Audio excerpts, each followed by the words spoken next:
So time check is ano oras na ngayon? 7:45.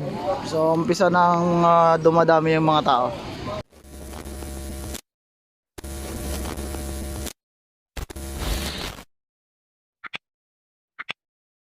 So ayun na. Huwebes Santo ngayon. Umpisa na po, sarado na po yung kalsada dito. Bisikleta lang po ang pwedeng pumasok. Pinapayagan nilang pumasok dito. Papuntang Grotto, simbahan ng Grotto. Sa may San Jose del Monte. Ayan.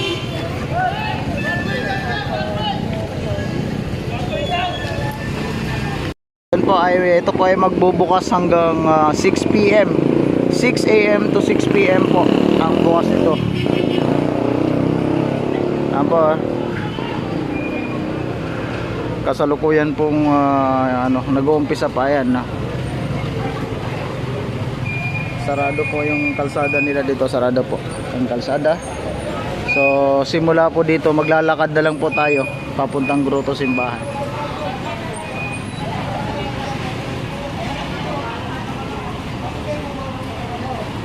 So ayun, papunta na kami ng Grotto.